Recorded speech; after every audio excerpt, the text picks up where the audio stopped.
Hey guys, what's up? It's Dinos, and today I'll be doing a teamfight breakdown. I always love the teamfight breakdowns when I see them from the LCS because they do it in so much detail. And you can see so many like nifty little things that these pro players do. But I'm doing this one for a different reason. Well, I do want to get like good at analyzing team fights in general, so that's one reason I'm doing this, to analyze my own play. But I actually caught an interesting detail in this particular team fight, and I'm gonna get to that soon. But let me just um, orient you in this game. The game has been going pretty much even. I would say that we were a little bit behind on some levels, and we are just crawling back. We have just crawled back. We actually have a nice gold lead, 6K, but that's because we won the last fight and we took the Elder Drake off of that. And then because we had the Elder Drake, I told my team, let's bait them at Baron. And we actually first got the inhib and then got the Elder Drake, so that's why we got that much gold from it. Then I told them we can easily bait Baron because this wave will be pushing, and we have the aspect of the Drake, of the Elder Drake. And we kind of fucked it up because Jinx was randomly under the impression that she had to solo the dragon, the Baron, while we were fighting here, which was stupid, and she actually complained about us not being with her at the Baron, whilst I said we were gonna bait the fight. But yeah, we just rinse and repeat because we still have the inhib. I thought we still had some aspect of the Elder Drakes, but we didn't. Those don't really last very long. But the plan anyway was to bait a fight right here. Um, Another thing I want to note beforehand is everyone's not in their places yet. Is my build. I'm Shyvana, by the way. Shyvana top lane. I was playing that. I haven't played it a lot, and this is just a normal game. It's an interesting aspect. And this Olaf went Tank Slayer build, and a Tank Slayer build means that I went for 2 lifesteal items rather than going full tank because I wanna be able to lifesteal rather than give him more damage on his Blood Razor and his blade. That makes sense to me. So I built a lot of lifesteal, and okay, so now the specific topic about this little fight here is going to be peeling versus diving the enemy carries. This is a very typical question that you end up asking yourself. Well, you're not always going to be able to ask yourself this when a team fight starts, but this is what you want to be asking yourself throughout the game. Can I dive? Can I kill someone? Or should I peel for someone who's really strong on my team? In my case, our Jinx is full build, so she is pretty strong. Late game Jinx is always going to be pretty strong. So my decision, especially as Shyvana in a 2 bruiser comp, Nocturne and Shyvana are 2 bruisers, even though Nocturne can dive pretty well. My plan is definitely to peel for my carry, and even though I don't have any CC, Shyvana peels in the form of dealing a lot of damage, and her Dragon Descent can actually carry some people away. So that's my plan in this fight, and yeah, she can just shred tanks really easily. And now the interesting part is that their plan, they have Gnar, Poppy, and Olaf. Their plan, all three of them, is going to be dive the Jinx because our Fizz is quite underfed, and after killing Jinx, I guess they think it's going to be easy cleanup, and they're right. But they have to get the Jinx, of course, and she's going to be protected by Janna, me, and I'm going to get this clip rolling real soon. I think there's one thing. No, I'm gonna roll it in half the speed because team fights can be really messy and hard to see what goes on. So Syndra isn't there yet, but she's gonna arrive in time. Jinx pulls out her traps. Poppy's gonna walk in them, and Olaf's instantly gonna pop his ulti. And yeah, we're just here. We're 5, and they're just waiting for their team to come, and they get greedy for this ward. And look at me, this is where I am. I'm always going to be in front, but I'm always going to be walking back to her. I'm always going to be close. Now Poppy's charging her ult. You get your great ult off, but my Fizz, I actually told him in the beginning, if you can, nuke this Olaf for me, because Olaf is, he's all he has is a Randuin's, a Chain Vest, Ninja Tab. He has no magic resist, and only 1 HP item and a bit from Trevor. So I told him before, if you can nuke this Olaf, it's gonna relieve so much pressure, because you're gonna see in a second. Poppy gets a nice stun off. We get Poppy ulted back, me and Janna. So if Olaf was alive there, he would have definitely been able to shred our AD carry in a couple shots. I'm gonna pause it again right here because something interesting has already happened, and that's my Nocturne, our Nocturne. So Fizz has died because of them, because of their backline, Syndra and Twitch, and we're working on their front line. Now, the fact that Olaf is dead means that these guys are without damage. Tank Gnar, tank, Poppy support. These guys don't have damage. They couldn't kill our AD carry, and here we are killing them. And now the interesting part is that Nocturne on his own decided, of course he's Nocturne, and it's kind of what he does, to dive the enemy backline. And what is provided is not that he actually managed to kill the enemy backline, even though that's kind of his job, and you might think he failed at it. But the interesting part is that these guys are left without damage. They are left without damage, and even though our Nocturne is going to die real soon, I'm going to play the fight out already, and then we're going to see it again in full speed. So even though our Nocturne ends up dying, we end up picking up their front line, and I'm still alive. So this is a 3v2, and I actually end up easily picking these guys up. So they get stunned by the Sinra, and I just solo these guys. So you might have thought, like, Shyvana, why didn't you dive the enemy backline? You could kill them so easily.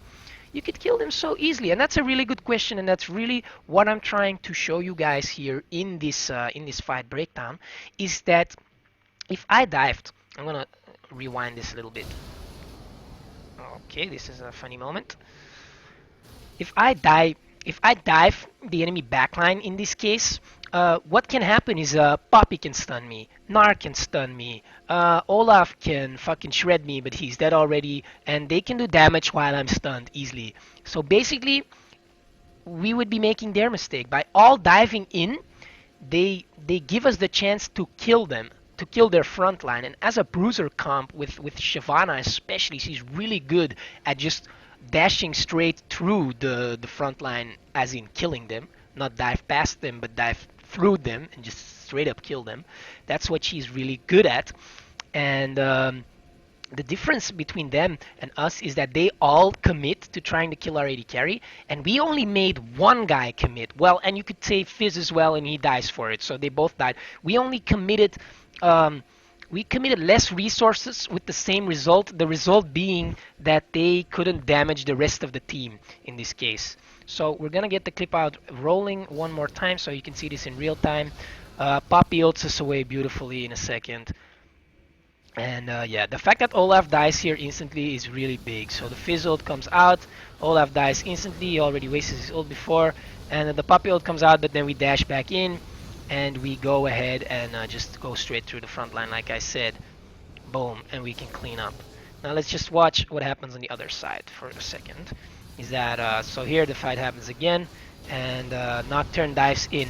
Boom, for the and these guys, they can't do damage. So Sinra gets off a nice stun, and that's what I was talking about. They could have done that to me just as well. It's an AoE stun, right? But the fact that we actually spread our resources in this case, and I just cleaned the fight up really nice. So yeah, I think most Shyvanas would try and dive the enemy backline, but just going through the front line can be so much more powerful because it is the combination of frontline and backline damage dealers. The frontline brings CC and soaking damage, and the backline brings the actual damage part. So the combination of them is why this is used in the first place in League of Legends. Why there are tanks with CC and damage dealers to back them up. All right, that is why this is used. It's because it's such a strong combo. So what the enemy team in this case did is they basically broke up their combo. They sent 3 tanks to kill a tank, a damage dealer, and a peel support, which obviously they are outmatched because they lack damage, and especially the Olaf got insta-bursted. But they lack damage because they don't have their combo. So what in an ideal situation for them, the Gnar and the Poppy would have gone back, and the Olaf would have actually not been trying to dive as soon as possible because he is the tank slayer build, right? He should be doing what I was doing, killing the tanks, you know? Me and Nocturne dive in, he just fucking slaps us, and if we go on him, the AD carry and the Sinrak slap us to death. So basically, the reason we won this fight is because we used our actual team composition. You know, we sent in the Olaf to actually basically just zone off. The Fizz, he one-shotted the Olaf, very strong. Did I say Olaf? Nocturne dives in, and we used a squad of Shyvana tank, Janna peel, and Jinx damage. So that's basically a trifecta, you know. We're just we're raping them with it because it's just stronger than their tanks. Their tanks, they don't have damage.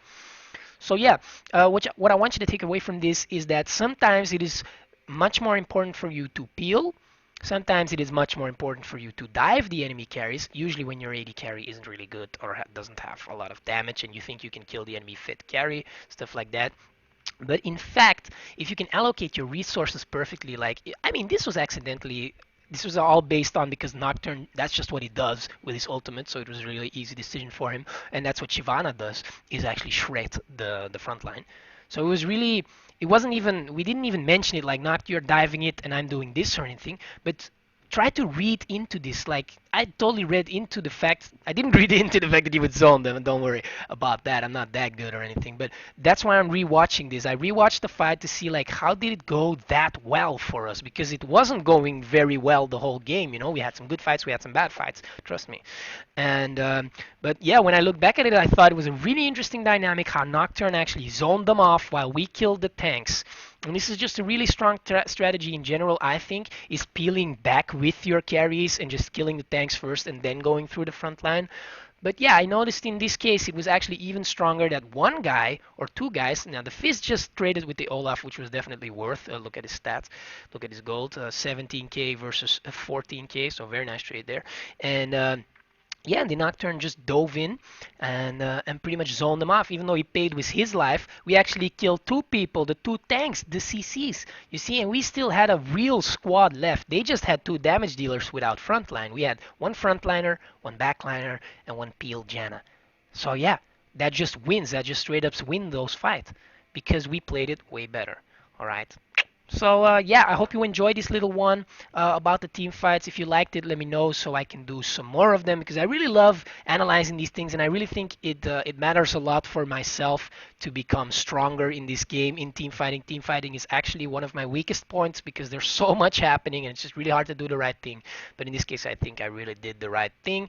But I think the most important way to actually achieve success in team fights is not just, I mean, of course, you gotta practice a lot, but you gotta be able to figure out what you have to do before the fight starts, and this is super important. So for me, as Shyvana, I had already decided I will try to burn through their front line. I don't have to go and dive those suckers because, well, first of all, that's Nocturne's job, and second of all, I can kill the tanks just as easily because I'm Shyvana, and that will make my backliner safer, and we can clean up the fight afterwards. So yeah, I hope you enjoyed this. I'll see you guys next time. I'll be off for a week, sadly. I'm going on a little trip for about a week. So after that, I'll be back with more streaming and video making. So yeah, thanks for watching. Have a really nice day.